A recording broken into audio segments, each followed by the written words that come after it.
Selamat siang Bapak Guru SMK Bandung Muslim Pati. Pada kesempatan kali ini saya akan sharing melakukan pengimbasan kepada panjenengan semua. Harapannya apa yang materi yang saya peroleh dari pendidikan guru penggerak bisa saya transfer, bisa kita sharing ke panjenengan semuanya. Mudah-mudahan bisa diimplementasikan di sekolah kita nanti. Di materi sosialisasi ini nanti ada beberapa materi yang akan saya sampaikan. Yang pertama mengenai filosofi pendidikan Ki Hajar Dewantara.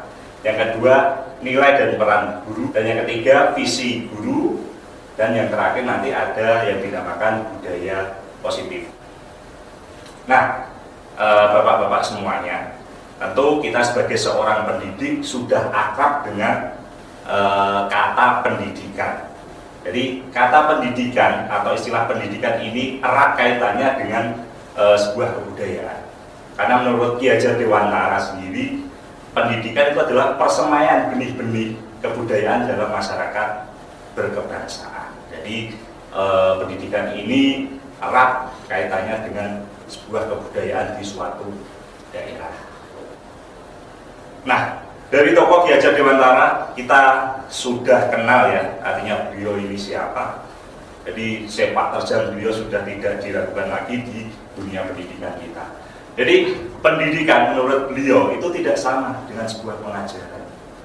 Jadi pendidikan ini memiliki tujuan yang lebih luas ketimbang hanya sebuah pengajaran.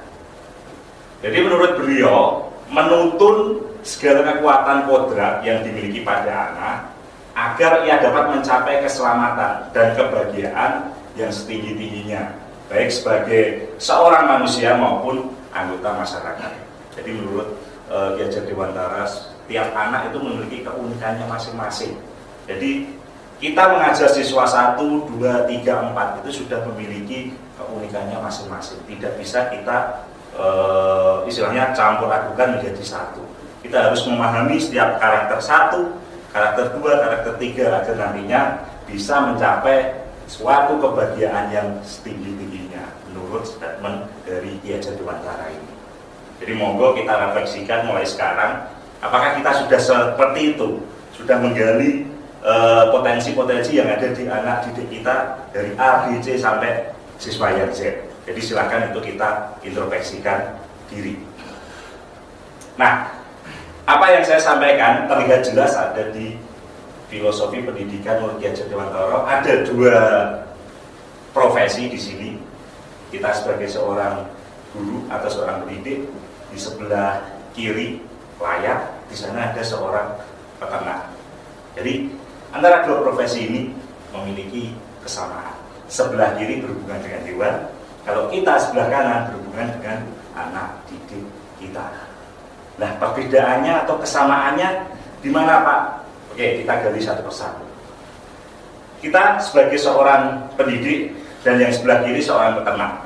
Turun ke bawah, nah kita membawai siswa. Kita sebut contoh di sini adalah siswa A, siswa B dan siswa C. Sedangkan di peternak dia juga membawai 3 hewan yang berbeda tentunya. Ada bebek, ada ayam, dan ada burung. Oke, sampai sini kira-kira mungkin Pak Nuril sudah punya gambaran ya sampai sini ya? Iya, Pak. Sudah ya? Oke, saya lanjutkan lagi. Nah, kira-kira dari siswa A, B, C di sini hasil akhirnya nanti sama enggak? Sama enggak Pak Budi? Berbeda ya? Tentunya jelas nanti akan berbeda. Nah, ini juga akan terjadi di seorang peternak. Dari bebek, ayam maupun burung nanti hasil akhirnya pun jelas berbeda. Ini tadi bahwa setiap anak memiliki keunikannya masing-masing. Nah, tentunya sebelum menjadi output yang kita inginkan harus melalui yang namanya proses. Oke, di sini kita mengenal nanti menjumpai sebuah tantangan dan menjumpai bagaimana solusi dari tantangan tersebut. Sama dengan halnya seorang peternak. Bebek diambil telurnya, ayam diambil dagingnya, dan burung diambil mungkin kicauannya ataupun prestasinya. Jadi di sini membutuhkan treatment yang berbeda. Sama dengan si anak A, B, C, tidak bisa kita arahkan anak tersebut menjadi olahragawan semua. Jadi mereka sudah memiliki keunikannya masing-masing. Nah, tugas kita adalah mencari keunikannya siswa-siswa tersebut. Keunikan-keunikan tersebut kita gali. Ada yang menjadi olahragawan, ada yang menjadi mungkin artis, atau bukan ada juga yang di bidang akademis. Paham ya Pak Megi ya? Pak Albar? Ya, paham ya? Kurang lebihnya ini yang menjadi pemikiran Bapak kita Ki Hajar Dewantara. Nah, di masa yang dulu sudah terpikir semacam ini. Di Ki Hajar Dewantara, pendidikan itu bukan menuntut, tapi di sini adalah menuntun. Yang namanya menuntun berarti kita butuh yang namanya sistem among atau ngomong bahasa Jawanya ya. Nah, dari sistem among ini kita harus memiliki atau kita melihat ada dua, yakni indikator kodrat alam sama indikator kemerdekaan. Jadi dua ini tidak bisa kita hindari. Jadi berdasarkan kodrat alam dan kemerdekaan maka akan terbentuklah nanti kebudayaan, kebangsaan dan kemanusiaan yang ada di dalamnya. Oke, next. Nah, dari tujuan sistem among maka akan nanti timbul yakni memerdekakan jiwa seorang anak secara lahir, batin, serta tenaganya. Nah, ini background di tempat kita, bahkan mungkin semua pendidikan ya di tempat-tempat pendidikan yang ada di Indonesia, bahwa sekarang ini sekolah masih menerapkan yang pertama adalah teacher center. Apa itu sih teacher center? Nah, jadi pembelajarannya itu hanya berpusat pada guru, bukan berpusat pada siswa. Oke, nanti yang betul seperti apa Pak? Nanti akan saya jelaskan. Yang kedua adalah berorientasi pada nilai. Pokoknya kalau nggak KKM ya berarti tidak lulus. Tanpa melihat, oh si anak ini ternyata pinternya di bagian olahraga dan lain-lainnya. Dan yang terakhir, pendidikan karakter itu masih kurang. Kalau kita menjumpai saat ini, unggah-ungguh anak didik kita sendiri masih kurang terhadap kita ataupun orang tuanya di rumah. Jadi ini background pendidikan yang ada di sekitar kita. Selanjutnya, tadi sudah melihat background yang ada di pendidikan kita. Nah ini yang sebetulnya. Jadi pendidikan yang betul itu adalah mampu memerdekakan belajar.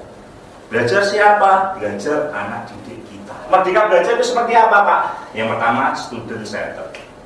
Nah di sini pembelajaran itu berpusat pada siswa. Berarti bukan lagi berpusat pada seorang guru. Yang kedua adalah penguatan karakter siswa.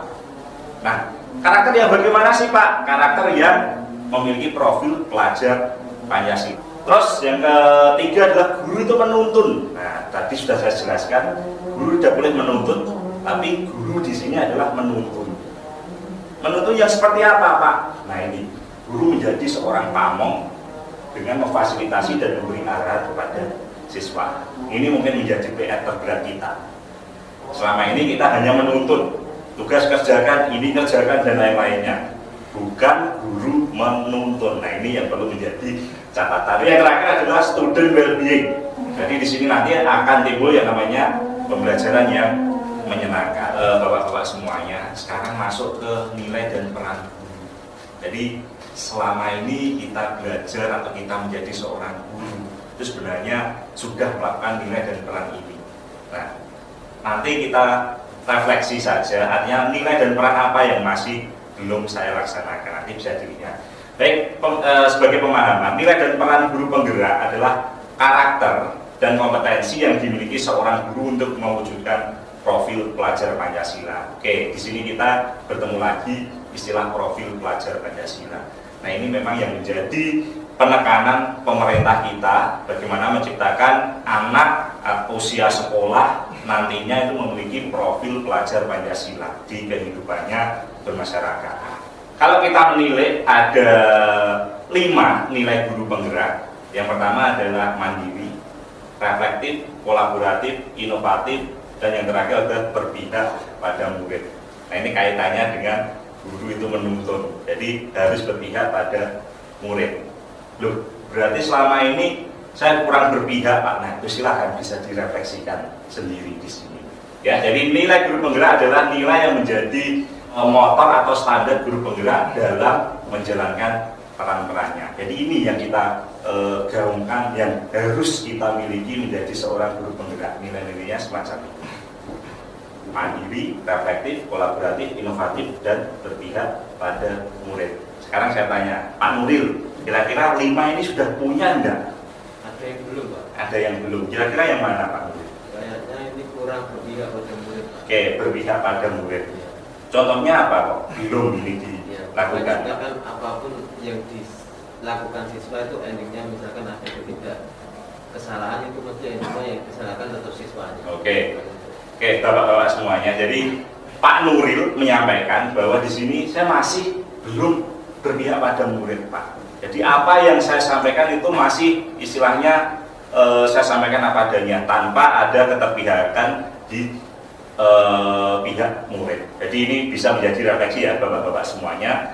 Mari kita bersama-sama kita sharing informasi di sini, hubungannya dengan mudah-mudahan ke depan kita menjadi seorang guru yang semakin profesional lagi. Peran guru penggerak, kalau tadi nilai, sekarang perannya. Jadi kita juga memiliki peran. Yang pertama adalah pemimpin pelajaran, jelas ya.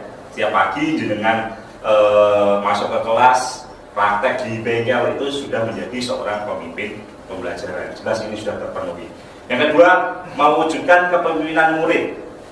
Oke, sudah pernah kita lakukan ini.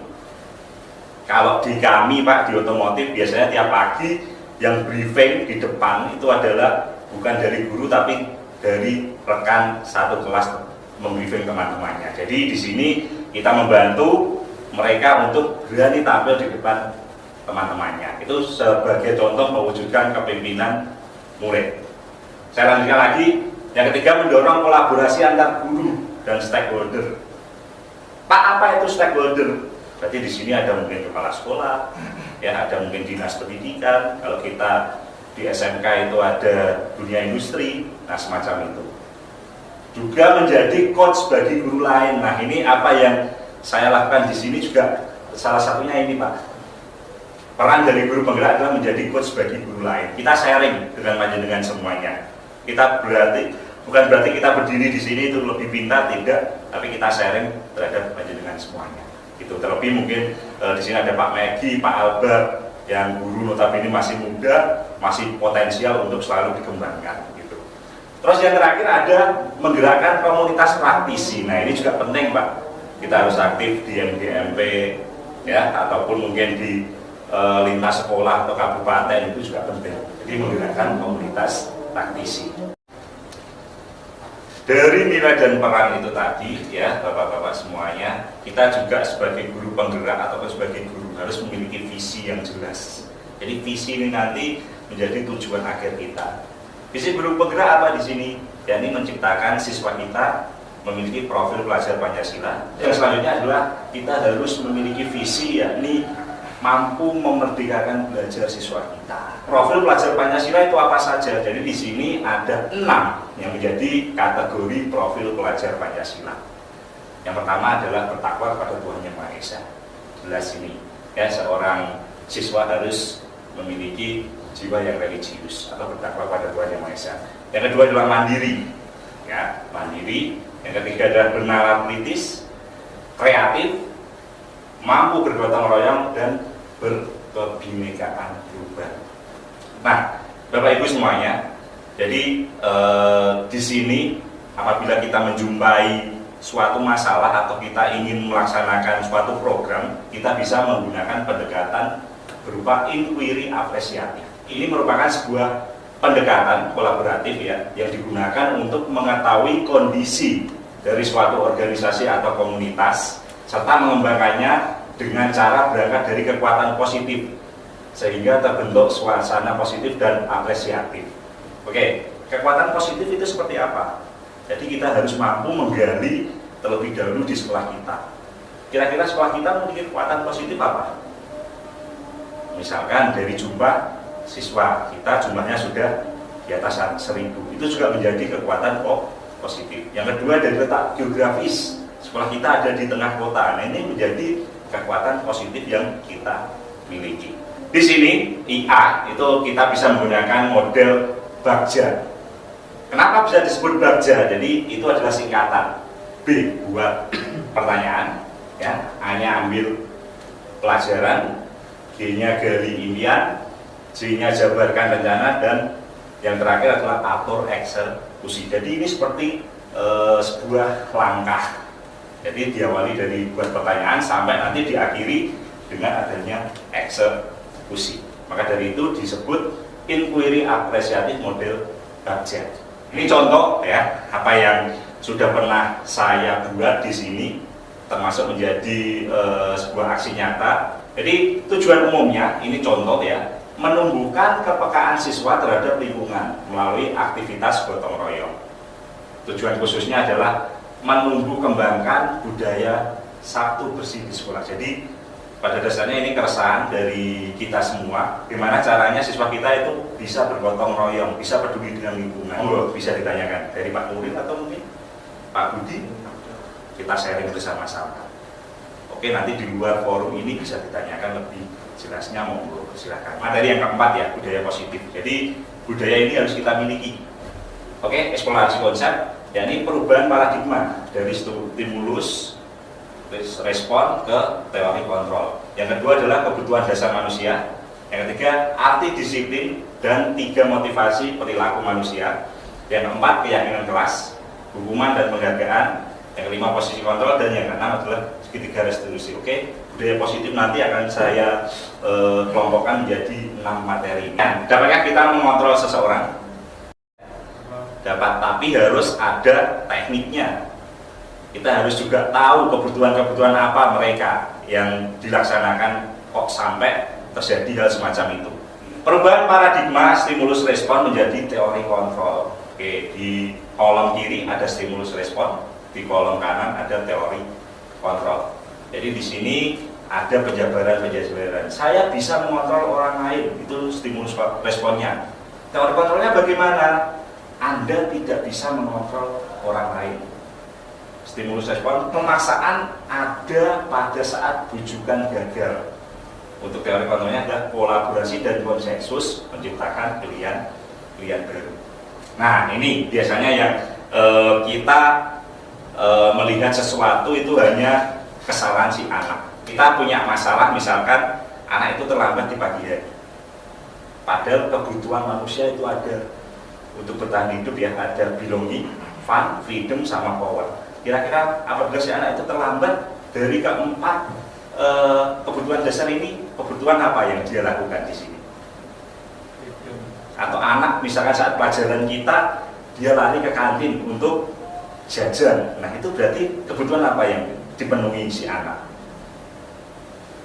Kebutuhan untuk apa? Bebas bisa ya. Istilahnya di sini semua adalah kebutuhan untuk bertahan hidup. Jadi bapak-bapak semuanya, kadang si anak tidak bisa kita cegah ya, kaitannya dengan ini tadi.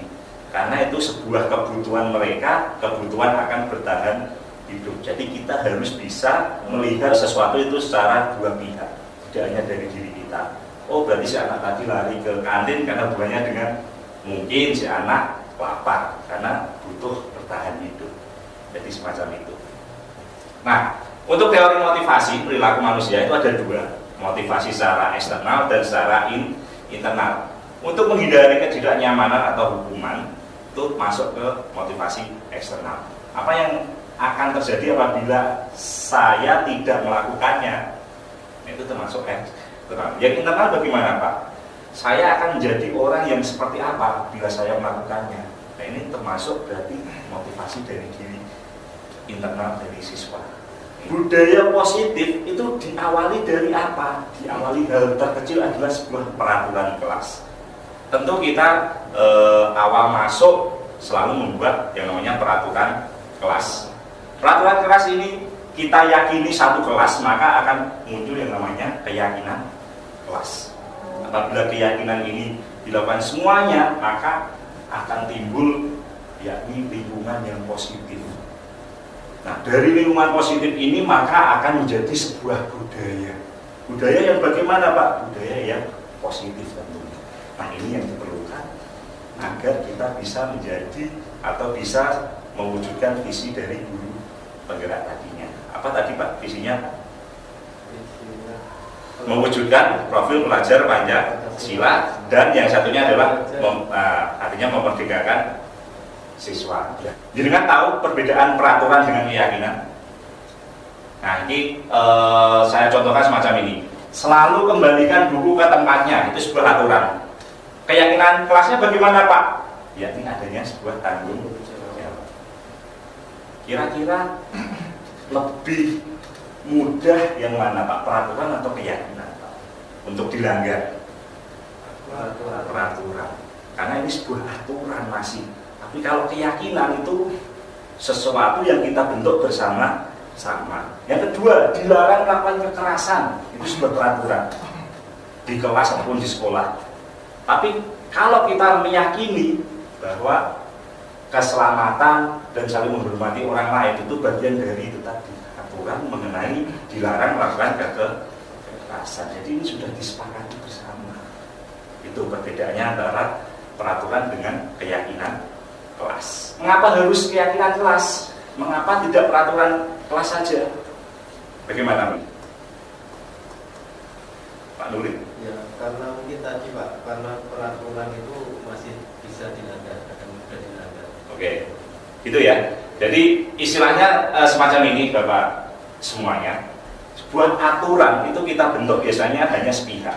Tapi kalau yang namanya keyakinan kelas itu sudah mendapatkan persetujuan semuanya di lingkup atau yang menjadi orang-orang yang ada di dalamnya. Kalau aturan kelas, betul Pak Nurul tadi, masih bisa atau mudah dilanggar. Jadi ini bentuk-bentuk keyakinan kelas, hukuman dan penghargaan. Mengapa kita memiliki peraturan? Nah, itu termasuk bagian dari keyakinan ataupun hukuman ataupun ini, Bapak.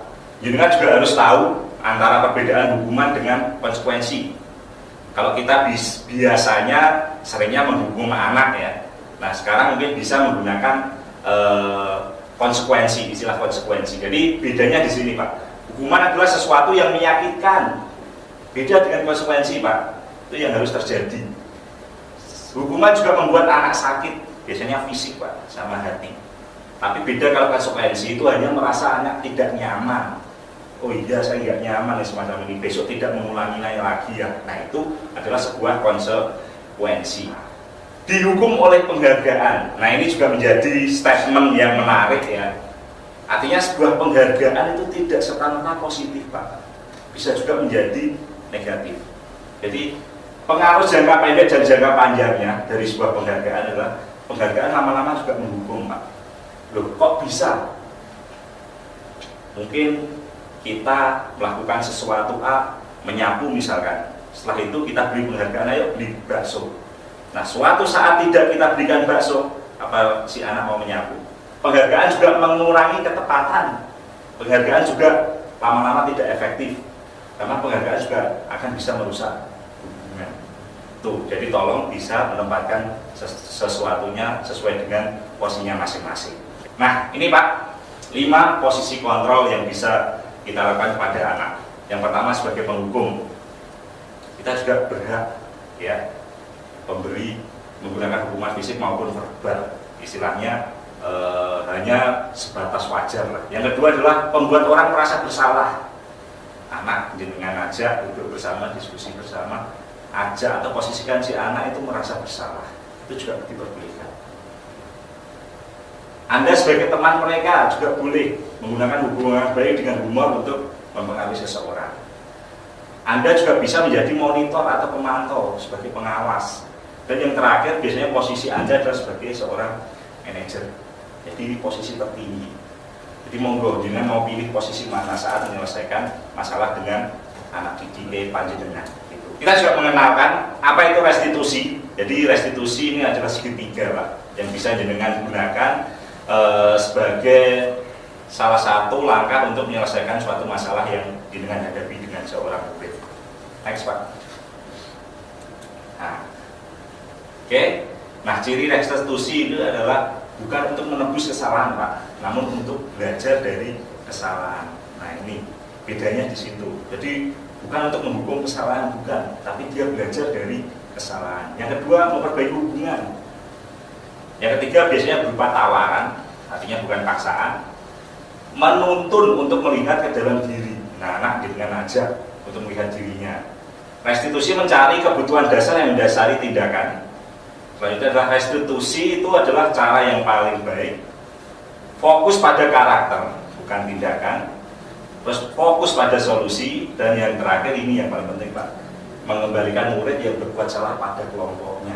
Misalkan anaknya jenengan kok nakal, jenengan ajak ke kantor, duduk bersama, kira-kira tindakan yang kamu lakukan tadi sudah betul enggak nak? Nah, tidak ada marah di sini Bapak semuanya. Jadi anak jenengan paksa untuk berpikir, bernalar. Setelah itu biar dia membuat kesimpulan sendiri, merefleksikan apa yang menjadi tindakannya itu. Sehingga dengan demikian anak tidak berasa menebus sebuah kesalahan, tapi dia adalah belajar dari kesalahan. Nah, ini untuk segitiga restitusi ada 3 yang dinamakan restitusi itu ini. Yang pertama adalah validasi tindakan yang salah, menanamkan keyakinan dan menstabilkan identitas. Misalkan, kamu tentu punya alasan mengapa melakukan hal ini. Nah, sama menanyakan. Setelah itu, nilai apa yang telah menjadi kesepakatan kita dulu di kelas, misalkan di sekolah. Baru nanti setiap orang pasti pernah mengalami kesalahan. Tapi ya, jangan terus diulang-ulang semacam ini ya. Silakan monggo disesuaikan dengan konteks masalah yang jenengan hadapi. Baik, simaklah video berikut ini.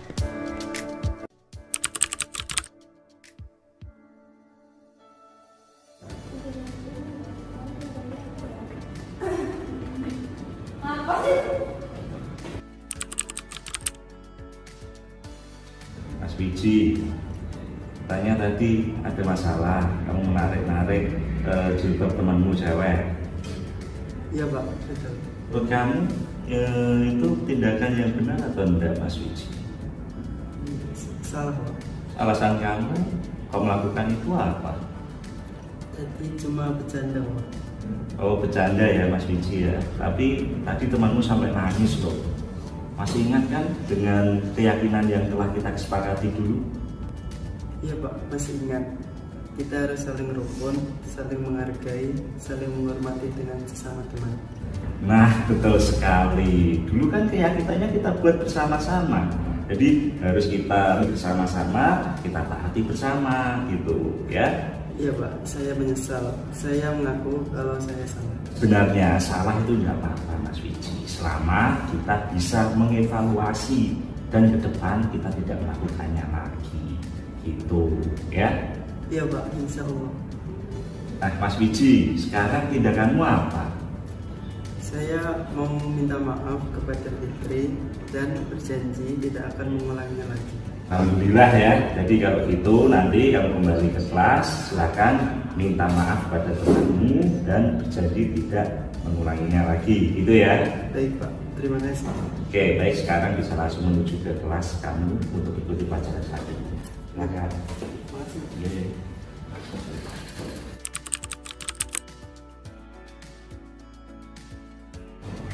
Baik, masih ingat ya untuk motor bakar ya materi kita. Jadi motor bakar itu ada 2, yang satu 4 langkah, yang satunya adalah 2 langkah.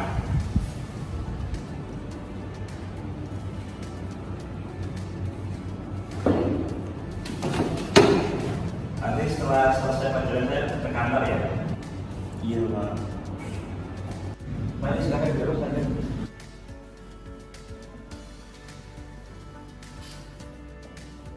Mas Nanda, kamu tahu alasan Bapak panggil ke sini? Maaf Pak, saya tadi sibuk bermain HP saat pelajaran Bapak. Kamu pasti punya alasan melakukan hal tersebut di kelas Bapak. Orang salah tidak masalah kok Mas Nanda. Pasti setiap orang memiliki kesalahan. Nah, nggak usah takut Bapak marah. Coba dijelaskan kepada saya. Siapa tahu nanti saya bisa bantu Mas Nanda. Saya membalas WA dari ibu saya Pak. Kalau boleh tahu, kenapa Ibu sampai WA kamu saat jam pelajaran saya? Itu Pak. Kok malah gugup? Siapa tahu saya bisa bantu. Maaf Pak, sebenarnya saya tadi mabar dengan kelas lain. Kalau HP-nya saya matiin nanti timnya jadi kalah dan saya dimarahin teman-teman. Apa kamu masih ingat dengan kesepakatan keyakinan yang pernah kita buat dulu di kelas? Masih ingat Pak. Menurut kamu sesuai enggak dengan keyakinan tersebut? Dengan apa yang kamu lakukan tadi barusan di kelas? Tindakan saya tidak sesuai. Lalu kalau kamu tahu itu salah, tindakanmu apa selanjutnya untuk saat ini? Besok lagi saya akan menyimpan HP saat pelajaran berlangsung Pak. Alhamdulillah kalau kamu sadar ya. Terima kasih atas kerjasamanya. Baik Mas Nanda, sekarang bisa kembali lagi ke kelas untuk melakukan pembelajaran selanjutnya.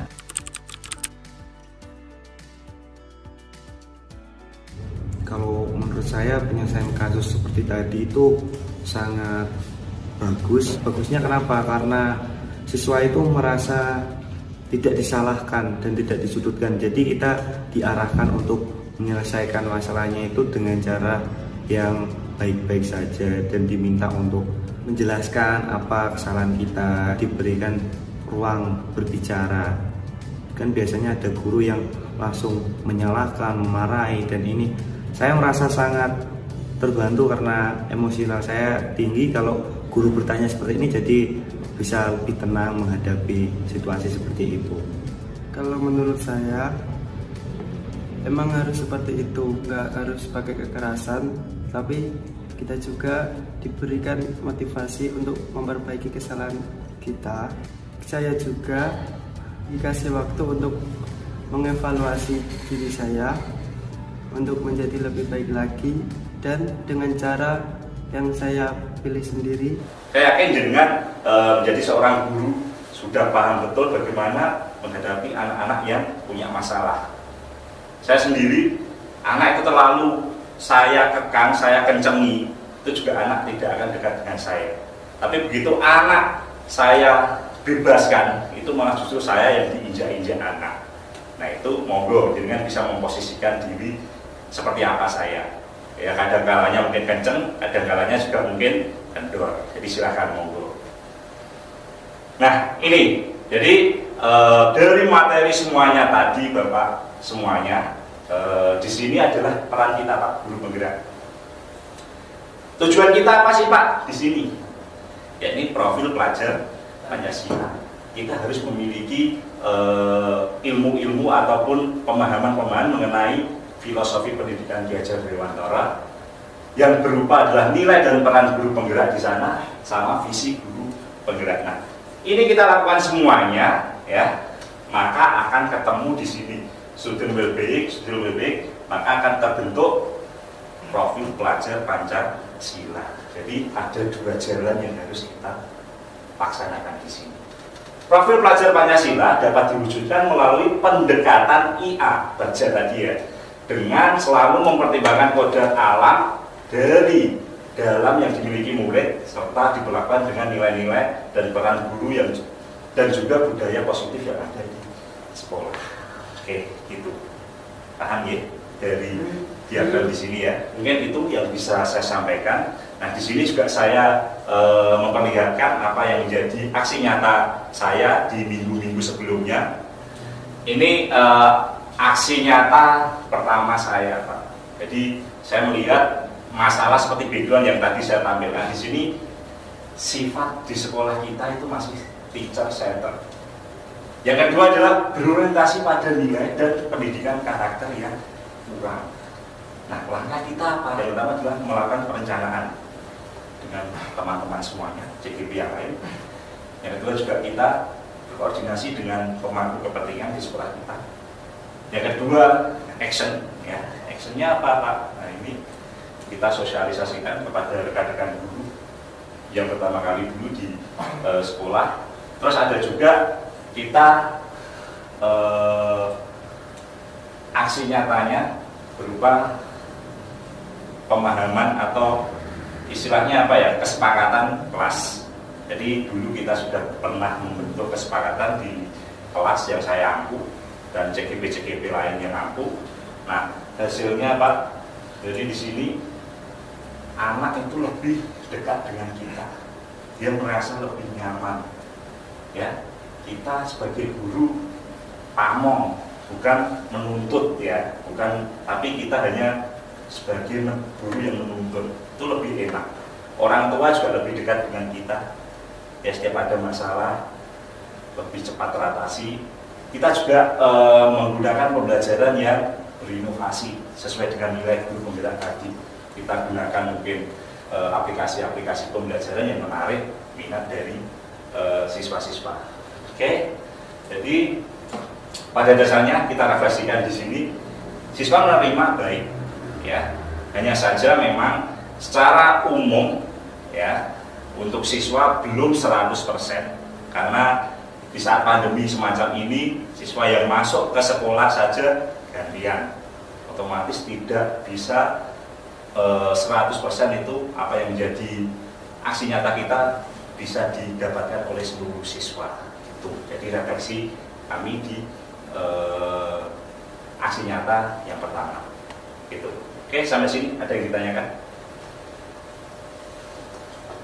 Cukup ya? Oke, kalau memang cukup, saya cukupkan sampai di sini. Apabila nanti kok ditemukan pertanyaan, bisa ditanyakan di luar forum. Ya, jadi silakan monggo saat kita berbincang santai di luar, saat mungkin tidak ada jam pelajaran bisa ditanyakan. Mungkin itu. Terima kasih Bapak Guru semuanya. Mudah-mudahan kita selalu menjadi guru yang tetap berinovasi, ya, guru yang profesional, sehingga nanti bisa mewujudkan anak-anak didik kita menjadi jiwa-jiwa yang memiliki profil pelajar Pancasila. Oke, sekian. Terima kasih. Wassalamualaikum warahmatullahi wabarakatuh.